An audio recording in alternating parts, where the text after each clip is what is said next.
6 million though. We're back and we're live, baby. It's the charity stripe. Pitch your free throws because they're free. Fisher, Tosopoulos, Snacks, Kreider. And if you heard Toss echoing a little bit at the beginning, we were talking about Lionel Messi and his impact on the social media status of Inter Miami. I saw a tweet actually today. Who's more popular, Messi or Beyonce? And I want to throw out the distinction that, Nick, by judging by your face, I think you're with me that it's not even close. Or it's close for you. I'm starting to think about it a little bit. I think it's closer than we expect, but I'm going Beyonce. Whoa. What? You think okay, hold on. Okay, that's fine. You know what? Let's look it up. I think we know how you feel, Josh. No, I'm just shocked that Nick feels that way. I mean, Messi has. I'll pull it up. We got it here, guys. We're little streamer boys now. We could pull it up on the screen. Messi has.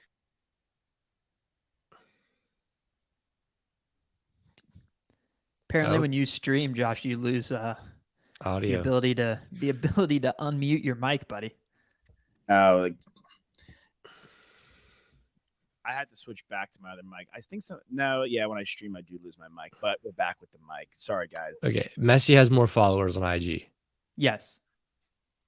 But how many Facebook likes does he have? He's got 469, though. Not only does he have more followers, he has, like, a great number. He also, unlike Beyonce, follows people back on Instagram. Yeah, the 290 is kind of nice. Beyonce has 0 followers. Of course, like neither of these people are actually running their Instagram. I think it's important to note that they have people that do that for them, and come up with the posts. And she doesn't even follow. She doesn't even follow Jay-Z.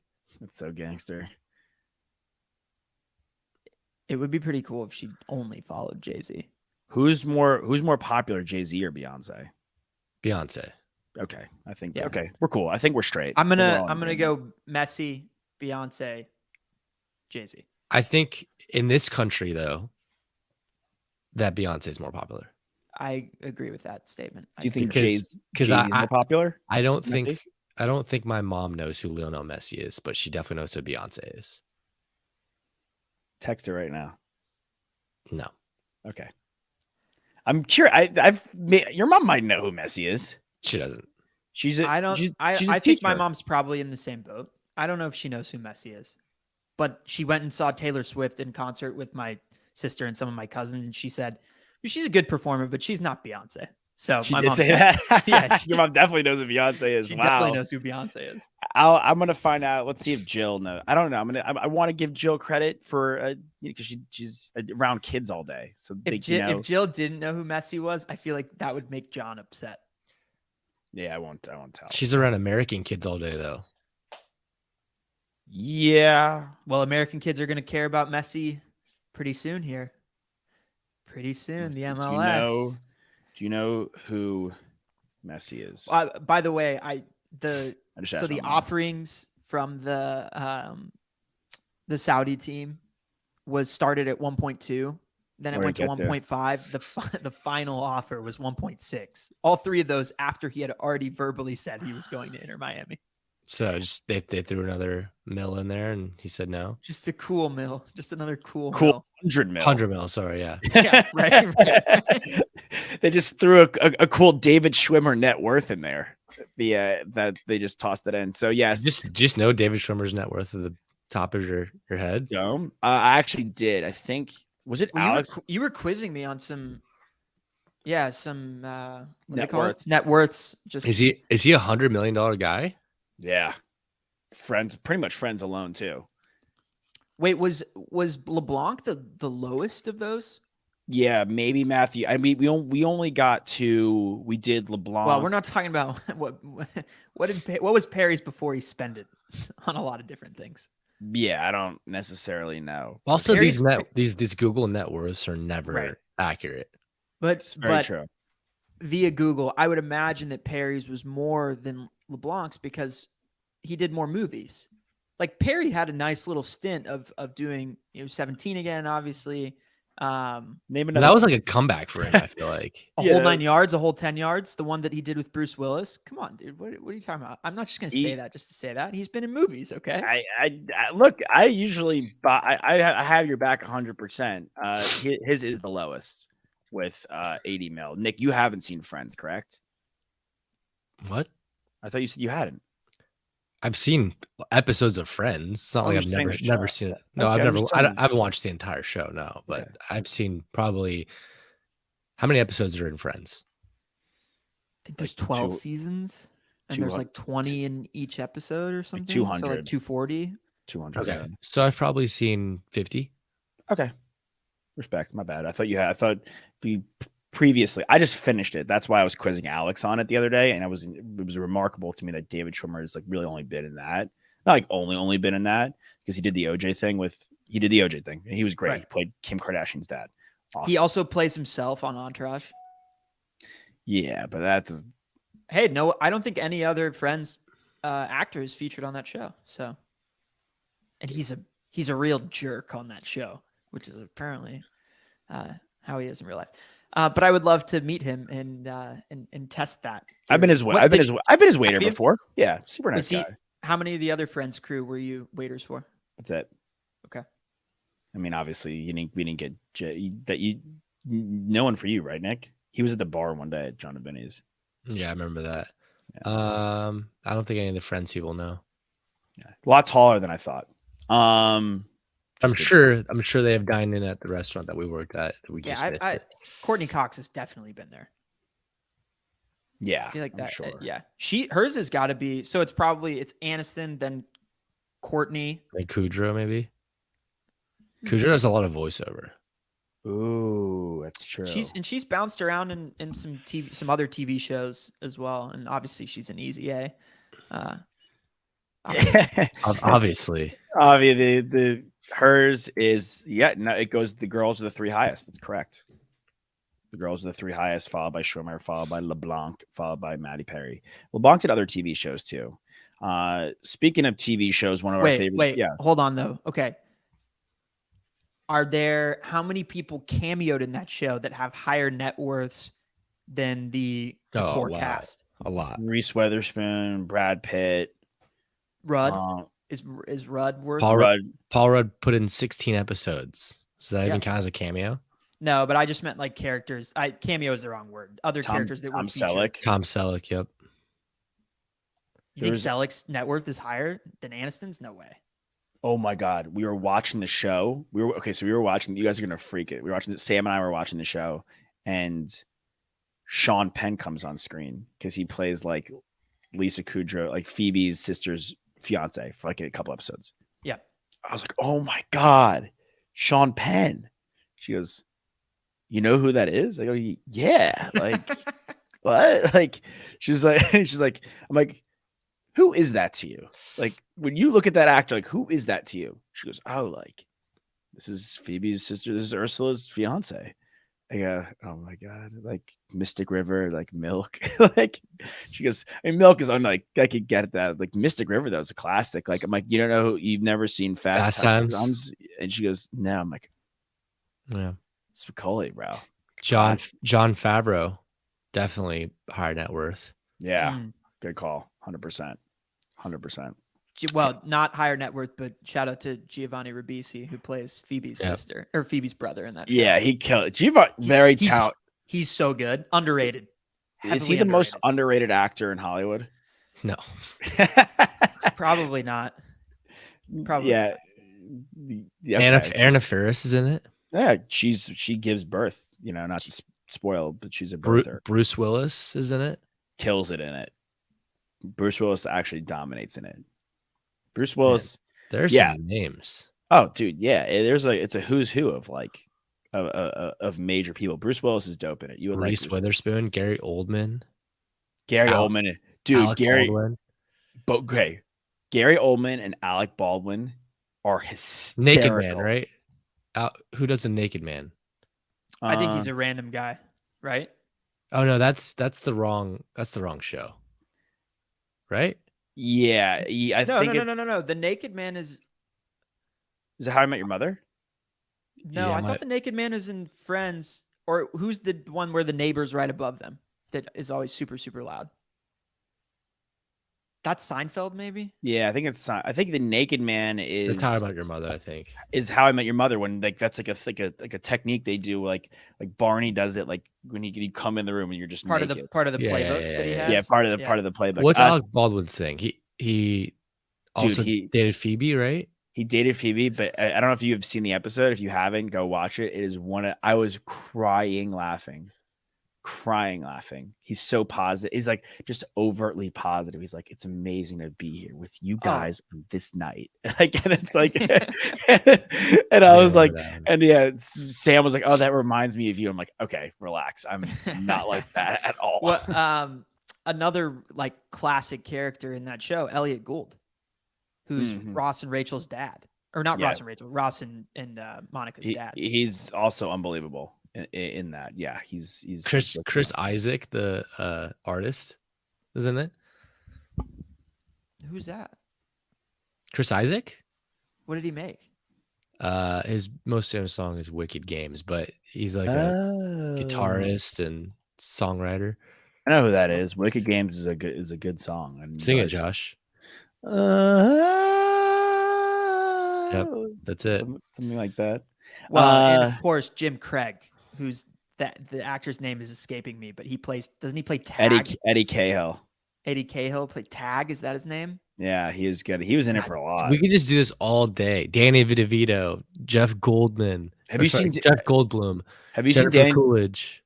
Have you seen Danny DeVito's what he does in the show? No. Oh my god.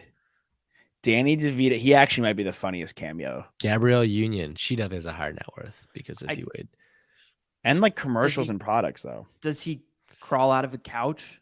Then I don't care. If Danny DeVito doesn't crawl out of a couch in his apartment, go watch. They pay the troll.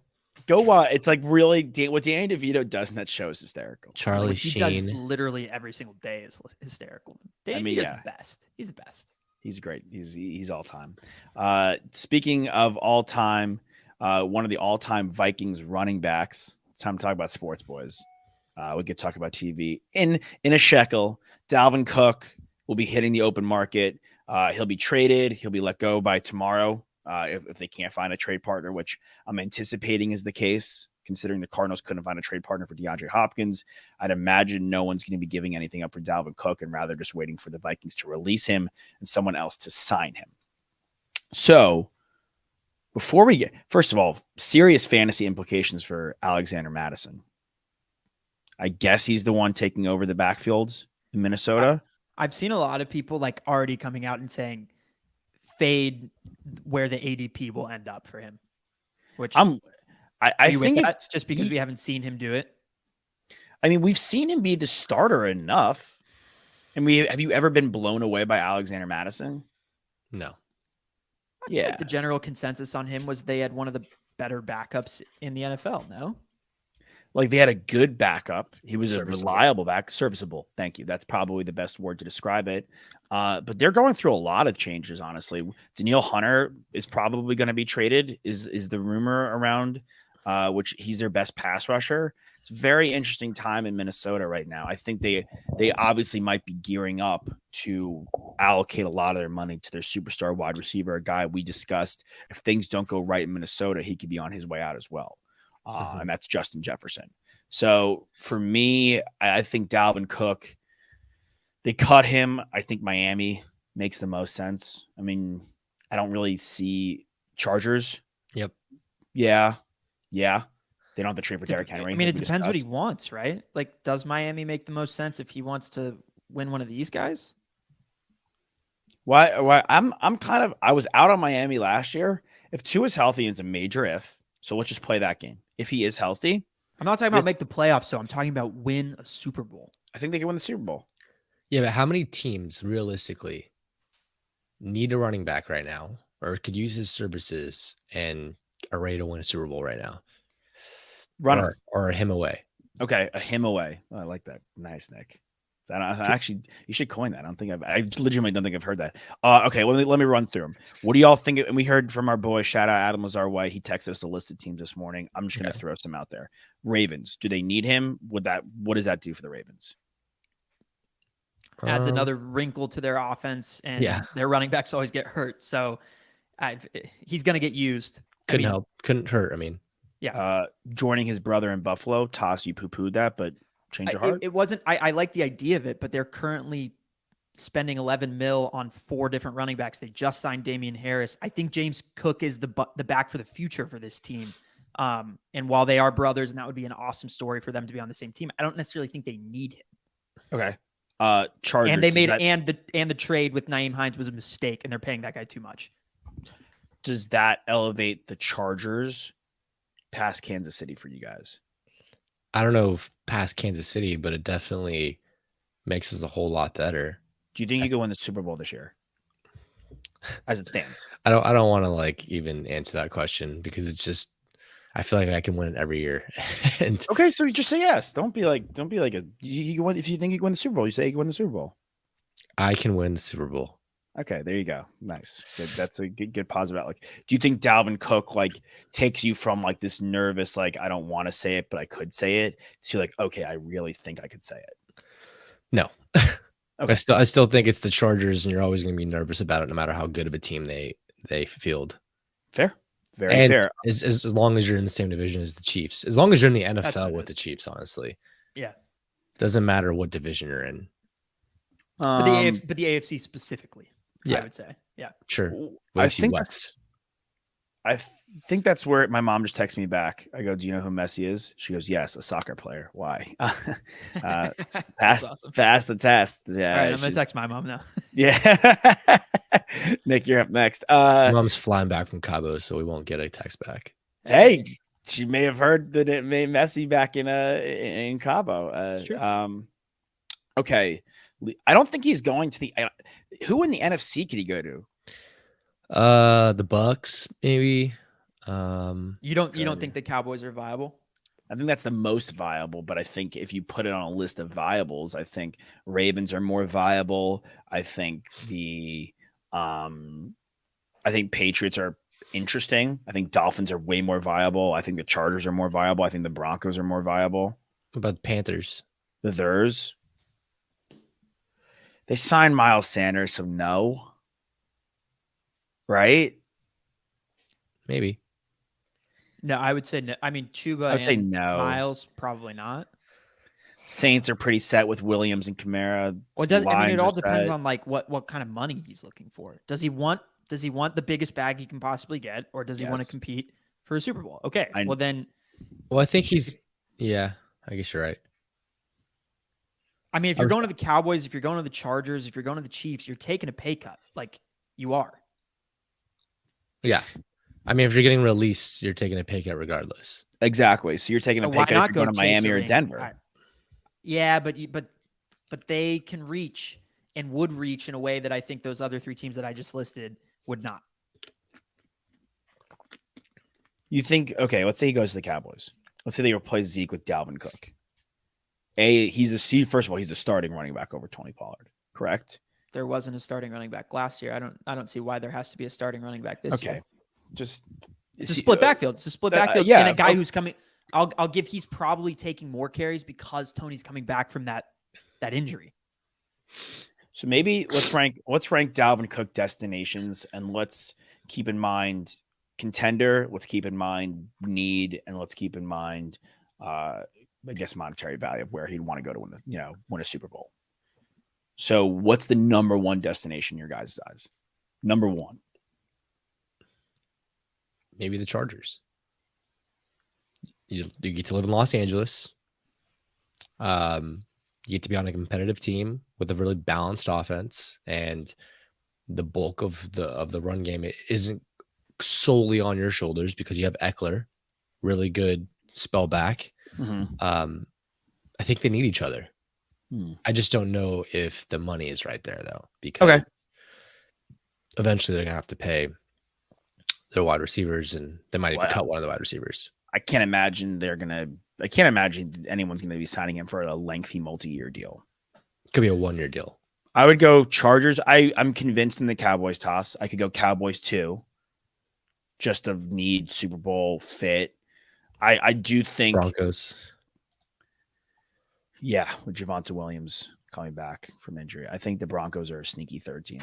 And then I think if Miami gets him, great. I know they've been linked to him the most. But we like Devin Achane a lot.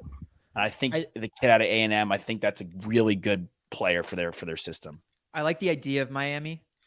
I think he would go in there. He could still be the number one guy. There would be no questions about that. He would get a lot of opportunity. He would be heading somewhere south, so the weather is a lot better than it is in Minnesota, although they do play in the in a closed stadium. He would get to play his brother twice during the season. That's cool. No, I mean that's cool. That is cool. But I don't think that fits McDaniel. I don't think that fits what he wants to do. It certainly doesn't fit what the 49ers have done in past. And that was the team that he was brought up with in regards to how do you manage your roster to best become a Super Bowl contender. And I'm adding in that, like, attaching that Dalvin Cook would want a relatively large contract, right?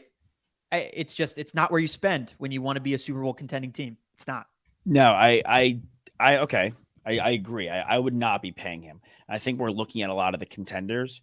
But Nick brought up the Panthers, and while I don't think that's a fit, if he's looking for the biggest contract possible, he's going to have, like, let's see here, cap available. NFL.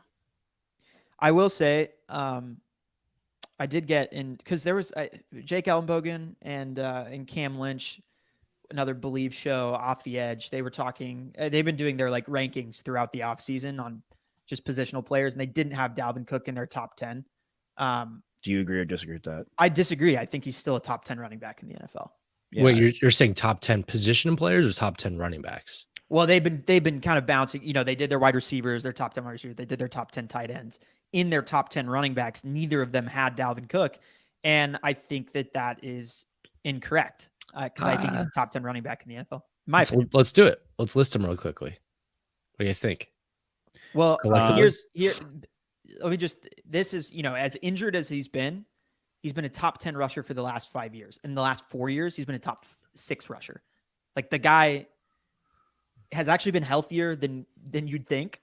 And he's incredibly productive. Now, he was less efficient last year. He had the worst efficiency of his career last year. But it's not like that offense had a lot of different flavors. It was kind of Dalvin Cook or Justin Jefferson. Let me run it to you guys. Is he better than everybody on the Bills, Dolphins, Patriots, and Jets? Brees Hall. Yeah, I think. We got to give the nod to the guy that is healthy and playing. Yeah, right. I love Brees Hall, but I got to give that nod to him. Is he better than J.K. Dobbins? Yes. Joe Mixon? Yes. Najee Harris? Yes. Nick Chubb?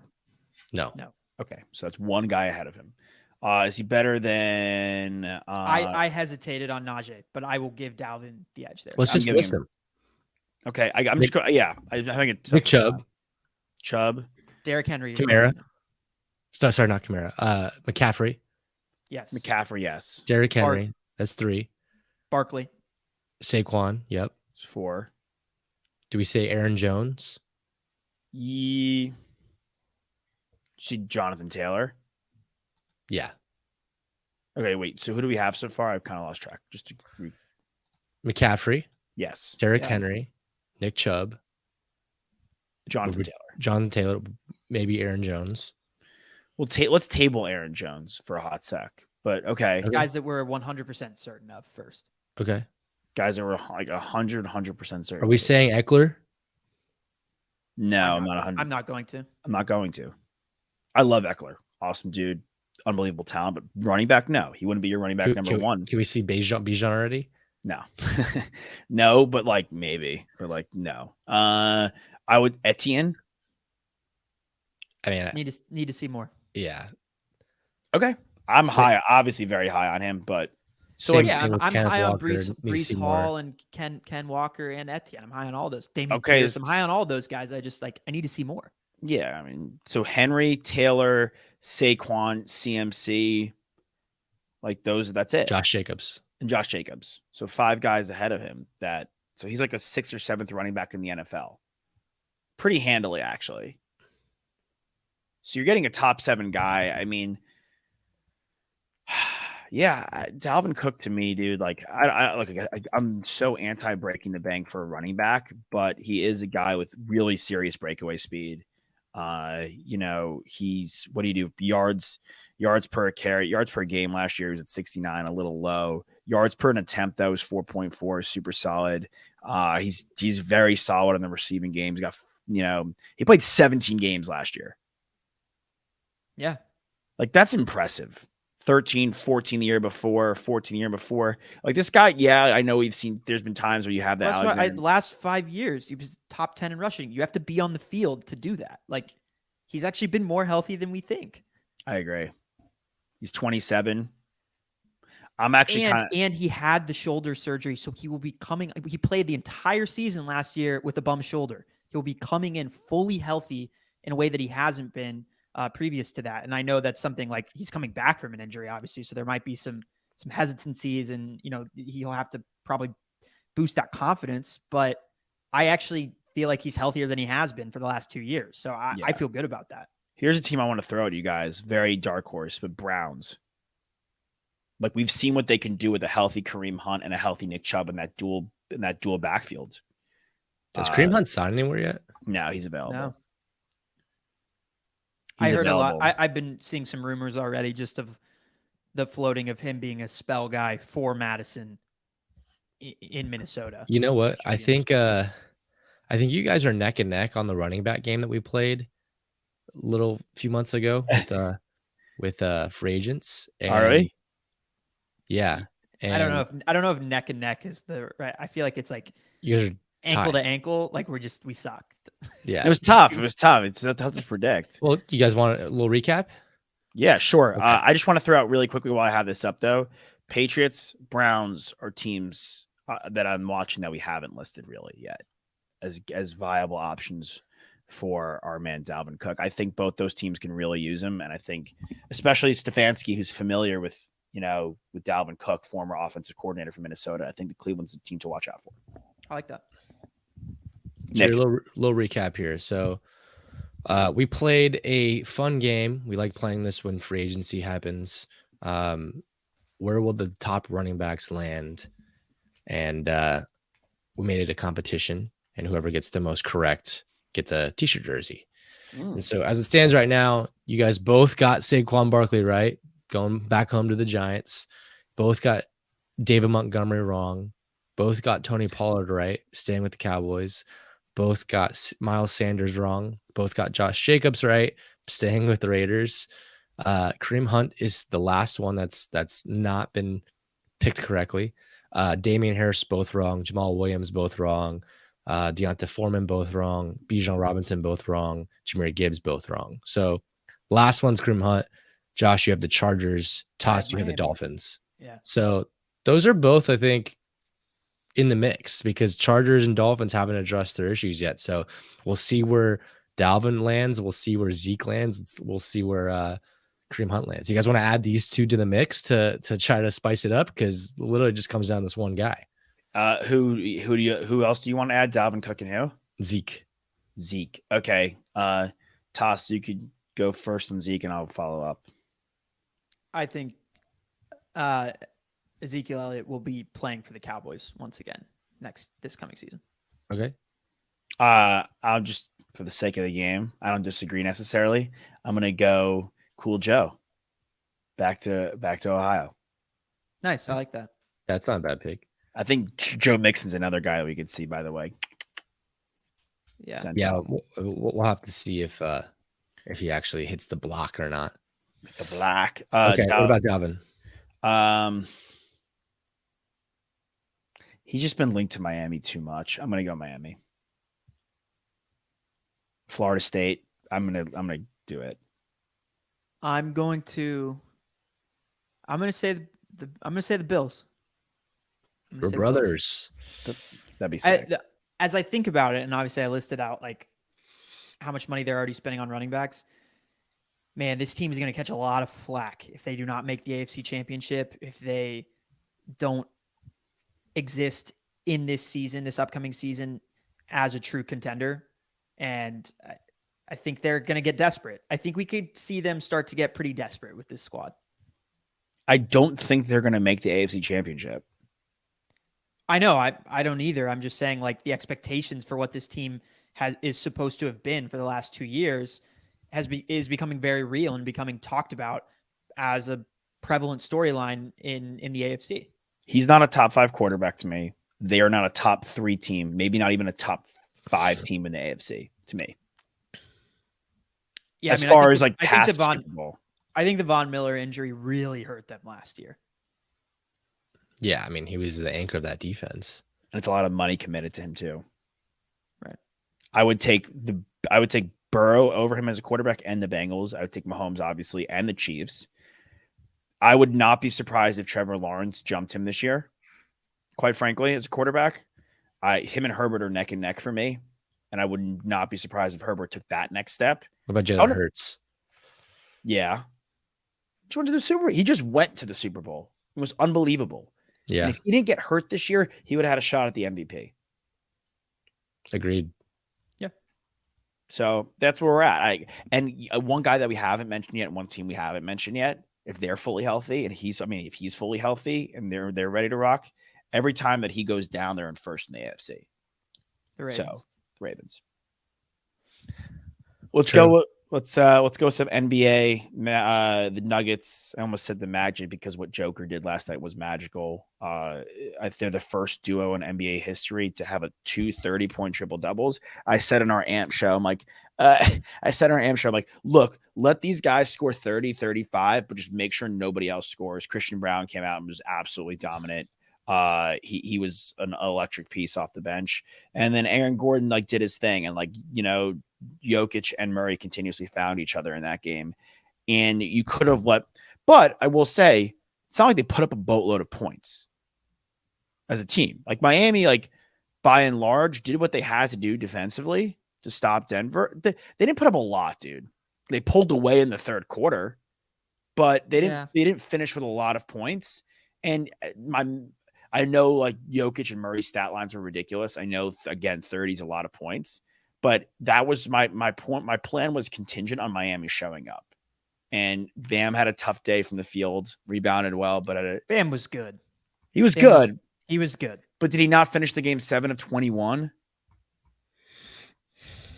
I mean, he was aggressive. He scored more than the 19 points that we were talking about with his over-under. I'm not saying he didn't, but I'm just saying on what cost. I thought he had a good game. I don't think he's the reason why they lost that game. I'm not saying I'm not saying he's the reason they lost. I'm saying he wasn't uber hyper efficient. He was great from the line, but 7 of 21 from the field is not unbelievable. No, it's not. It's not good. Strus and Vincent going a combined 3 of 17. I mean, the glaring issue was to me that the other guys from Miami didn't step up. And what really, really did not help them was that Gabe Vincent got into foul trouble early. 21 points per game that they missed because he wasn't out on the court. Not to say he was going to score 21 again, but that shooting and his offense that he brings, especially not having Harrow in this game, they really needed Tyler Harrow in this game. Because when a guy goes down like that, I mean, Lowry stepped up nice and played well, but you didn't get what you needed from Strus, Robinson, and the rest of those guys. Caleb Martin had, his best game of the finals, but it still, I don't think, did he have 9 points? Him and Lowry and D-Rob had 9 off. They had combined 27 off the bench, but they all shot well. Vincent got into foul trouble, but he still compiled 30 plus minutes. He still put up 10 shots and went 2 of 10. He was in foul trouble and out of rhythm, but his shot was bad last night, and that hurts Miami. You're right. That's 21 points per game in the first 2 games that you're missing. Yeah, I mean, you're pretty much taking away probably an automatic 15 points out of Tyler Harrow, at least, right? Yeah. I mean, you would like to say 20 points per game in the regular season. So, postseason, you could dumb it down a little bit, but Harrow is sorely missed. And if they have Harrow, though, for game 4, they're in a position where I think they could get game 4 and it's 2-2 going back to Denver. This was not a lost cause game for me. I'd like to see selfishly, I wish it was a bit closer. Like the third quarter was like kind of like I texted you. I was like, "Sheesh, dude."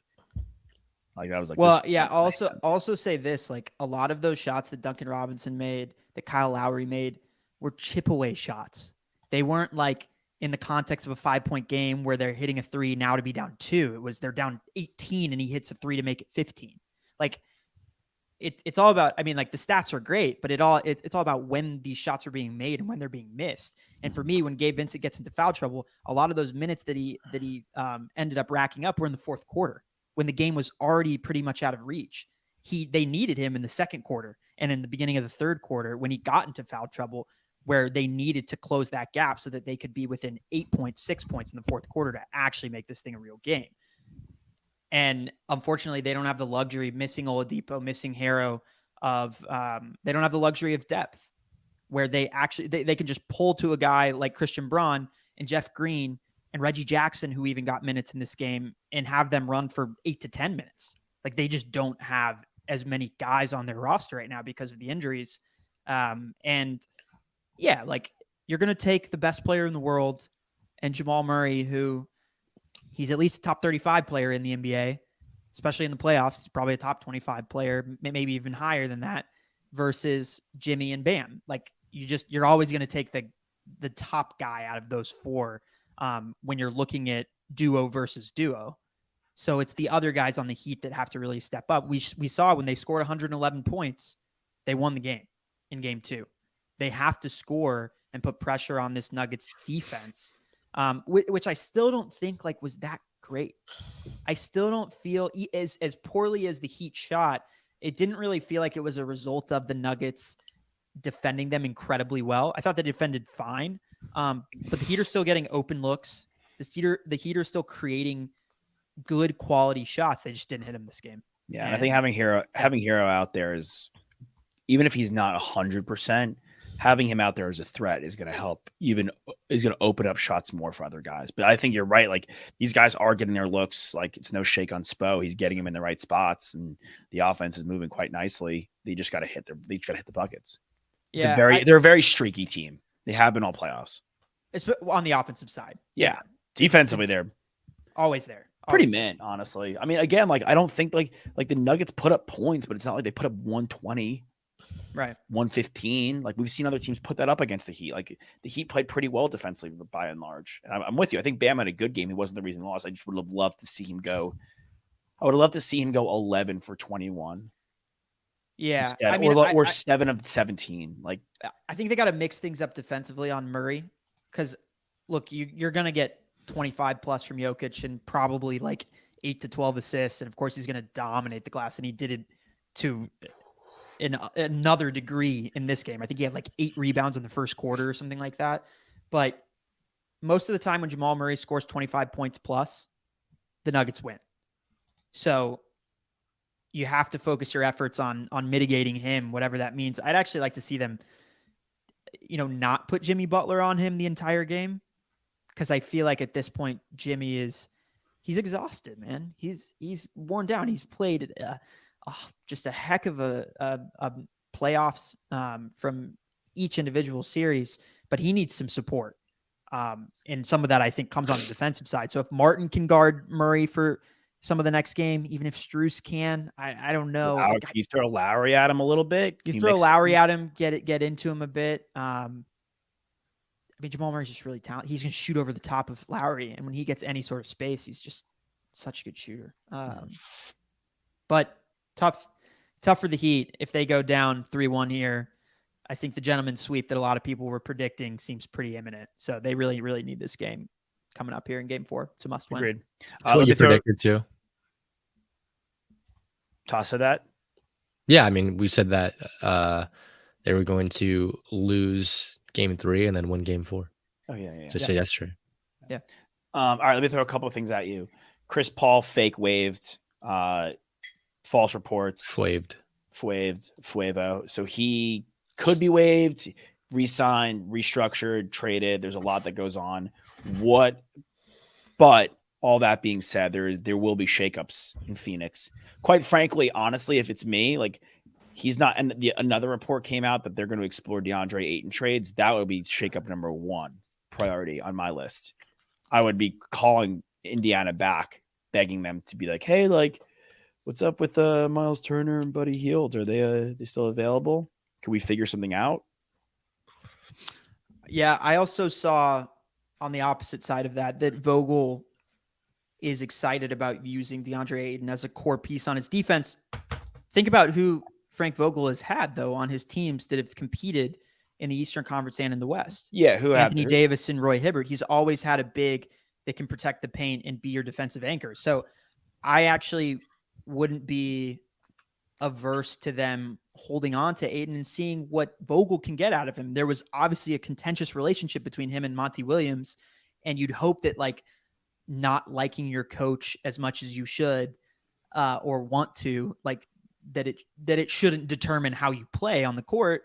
But this could have been a situation where it did. So I mean, if they can waive Chris Paul and then re-sign him to a veterans minimum, that is the ideal situation.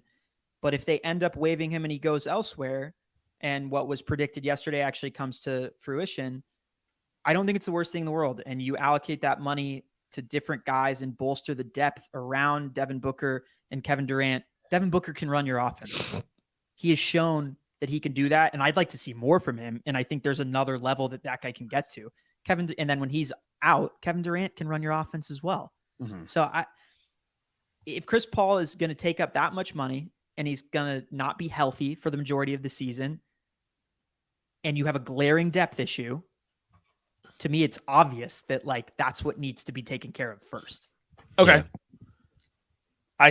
I disagree with the notion that I see your point about Hibbert and Davis.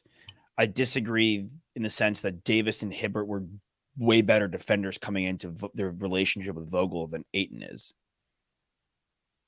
Like, I mean, Davis is a defensive. Don't you think that Roy Hibbert was developed in the Pacers system, so it was kind of them coming up together? Yeah, but I think he was drafted. He was taken 17th or something like that. He was drafted as like a more of a defensive stalwart type player than Ayton is.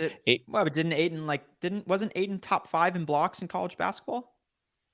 I don't know off the top of my head. Maybe I'd imagine. I wouldn't be surprised. I'm not saying look, his defensive capabilities are there. His offensive capabilities are there. We've been sitting here for a long time now and being like DeAndre Ayton has not taken that next step, but he's a player that has all the tools to do so. But he hasn't. So for me, if I'm Frank Vogel, like I know I need a surefire defensive guy. You're right. Like he's had AD, he's had Hibbert, and those teams have been unbelievably successful. He's won with the Lakers. And quite frankly, like had he not taken Hibbert out in game 1 or 2 against the Heat, remember when LeBron inbounds it, and the play I call back all the time is one of the dumbest things I've seen from a coach in basketball. Anyway, who is a smart coach to begin with? One of the dumber things of a smart person. I think that going after a guy like Miles Turner and an Ayton swap, Ayton was already connected to Indiana last year. I think that's advantageous. I think Miles Turner is a way more active defender. I think he's also another guy who can be unlocked offensively. I think he's more of a mature veteran than DeAndre Ayton, and he's servicing a place where he's ready to win now. And I think Indiana is between a rock and a hard place. They have Halliburton, they have Mathurin. Duarte kind of fumbled the bag a little bit this year, but we'll see how he comes back in year 3. He is a bit older. I think Hields and Turner for Ayton and picks, whatever Phoenix has left to give up, is a fair deal. And I think that it benefits every party, players included, involved. I don't know. The one question mark I would say is, if I'm the Pacers, am I getting enough draft capital, and do I believe in DeAndre Ayton enough to trade Miles Turner for him, who we just signed to a longer contract? Part of that could have been to make him more tradable. But I am with you that if you can get Hield and Turner, I like that for the Suns. It covers the depth piece. It covers the shooting. Buddy Hield as a guy to play alongside Devin Booker and Kevin Durant is awesome, right? He's one of the best 3-point shooters in the NBA. I'm with you. I also think like they brought in Vogel to kind of be a fixer here, to fix what was wrong, and to add in that veteran coaching presence that you can't get from many other coaches that were available. A guy that's won a ring before, a guy that has shown that he can manage big egos and big personalities, coaching LeBron, coaching Paul George, coaching Anthony Davis, coaching in LA and winning, even though it was in the bubble. So counts as much as anything. Yeah, 100%.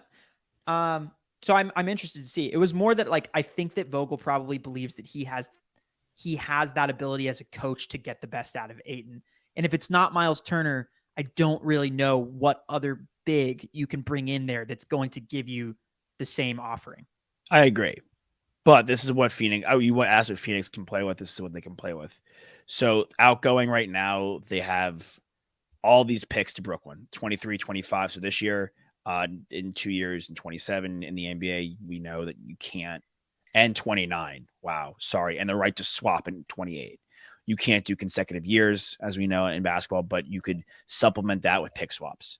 So they can trade a second rounder this year, maybe 2 second-round picks, and then pick swaps in 24 and 26. And then I think that's a fair trade. Like, I'm not stoked if I'm Indiana, but also if I'm Indiana, I'm looking at the team I have right now. And I'm like, okay, I'd rather bank on DeAndre Ayton developing into what he was supposed to be with the first overall pick than riding Hield out, who we know who that is, and riding Turner out, we know who that is. Even though I think they're both excellent players. I think realistically, the coach in Indiana could very well just say, "Nah, I don't want that guy. I don't want to deal with him." That's true. Not worth my time. He's a championship coach. I do want to comment quickly before we get into it. I'm sure you could see in the back end I have the Reds scoreboard pulled up as we are on Araya's watch. He's at 4:03 now, Nick, if I'm correct. Yeah. And Ellie De La Cruz watch officially. We're watching a lot of individuals in baseball, which is exactly where you want to be instead of watching the commissioner, which we were 2 years ago. I do want to bring up Zion Williamson. What?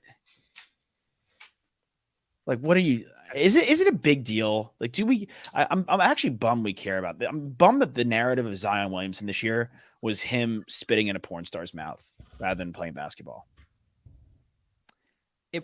It wasn't until it was, though. Yeah, exactly. It wasn't until it was. But if we look at Zion, I'd rather that be the narrative than like people talking about my weight. I mean, I think that girl is just looking for attention, to be completely honest. So 100%. Yeah, I mean, that's 1,000%. But all that being said, like we're going to look at the 2023 season, 2022, 2023 season, and that's going to be Zion Williamson's narrative, not the Pels doing well in the playoffs. Not like I threw out on our TikTok. It was an older clip, but I thought it was still viable yesterday. Like with the biggest, because I think a lot of them still stood the test of time. Like the biggest what ifs of the NBA season. Nick asked us, and Toss, you said, what if Kyrie and KD stay with the Nets? And I said, what if Zion didn't get hurt? If Zion was fully healthy, they could have contended with the Nuggets. They would have been the best option to take down the Nuggets, I think. Mm-hmm. Yep. There you go. Ellie De La Cruz. Home run, triple, 456. Unbelievable. 118 miles out the ballpark, 112 double. Today, I have it up. That's why you guys could see it here. If you can look at his stats, the Dodgers, sorry, Nick, are beating up on the Reds. But if we look here, De La Cruz, who's not at the Revolve. Sorry, I don't know what that is a thing for. Ellie De La Cruz, 1 for 1 today. He's raised his batting average to 500 or maintained it there. And he also has a stolen base. To me, the guy is flashing absolute wheels. He's a true 5-tool player. He's got a cannon of an arm at third. McLean is a call-up for the Reds, too, at short, and he's got a cannon of an arm at third. And I want to throw this out there, and this is maybe me stealing a bit from the farm to the show. Throw it out there. Gotta go, though. But throw it out there real quickly. I think the Reds could win the division. Disagree. See you guys later. All right, later, Nick. I think they could win the division. They could, yeah, certainly. Let's break. We're out on the Cards making the comeback. Well, let me throw this at you, dude. I think everybody can win the division outside the Cubs. Cubs. You like what the Brewers are doing? The Reds are 5 back. I think the Pirates are sliding a little bit here. They've lost 2 in a row. Let's see if they can turn things around. The Reds and the Pirates have very young rosters. And you're banking on them playing not only they're both talented, but you're banking on them playing very mature baseball. And I think when it comes down to it in the last 2 months, that's when a team like the Brewers, a team like the Cardinals can really take advantage of their experience in ways that the Reds and the Pirates cannot. Yeah. Okay. I don't disagree. I think I'm with you. The Cardinals and the Brewers can take advantage. You have a guy like McLean. It's going to keep it up. 348 is ridiculous. That'll drop. But he's, as of right now, their shortstop. Ellie De La Cruz, the phenom, the next man up, the supposed, prince that was promised for Cincinnati. He's in the bigs and he's off to a rocket start. I'm sure he'll not be hitting 500 come August. But to me, you have a true and tried second baseman, a top 10 second baseman in the league in Jonathan India. I think Spencer Steer is a young player, rookie player who's not getting a lot of discussion. He's off to an awesome start playing first base for them. He'll slow up a little bit, but another nice bat in the lineup until Votto gets back, and then we have a controversy. Jake Fraley, you know exactly what you're getting with this guy. Double-digit steals. He's a guy that can move, a good outfielder. So the lineup isn't superstar studded, but it's nice and it's young, and it scroll plays down a little bit.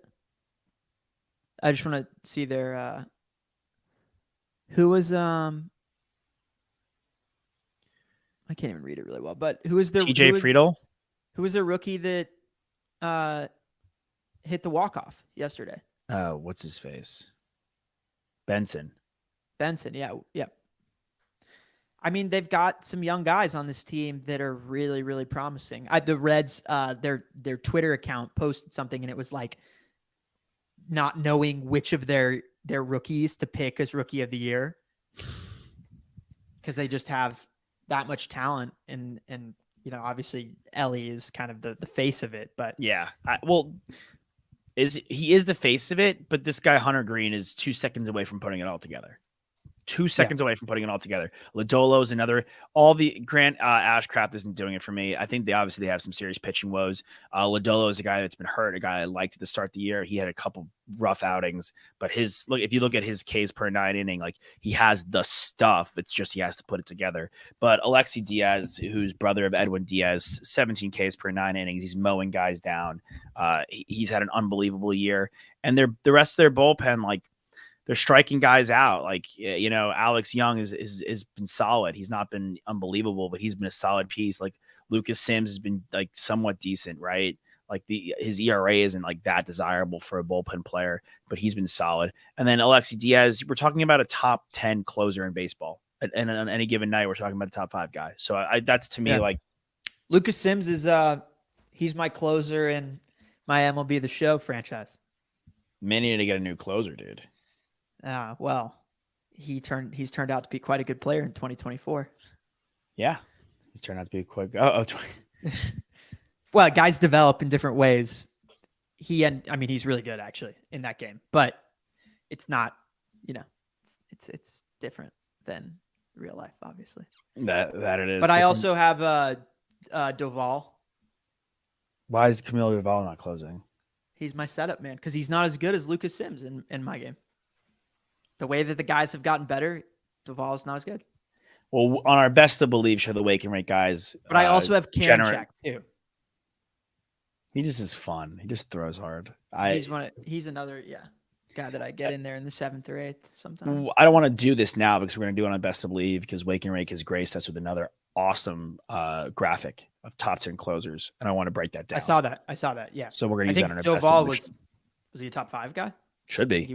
I think he was. Yeah. Camilo Doval, Diaz, Hader. We'll get into it, but those guys all well deservedly should be towards the top, challenging Class A, who's the top of the class. No pun intended. Love it. Love it. All right. Free throws, hit them. We'll see you guys next time. Charity Stripe. Huck 'em.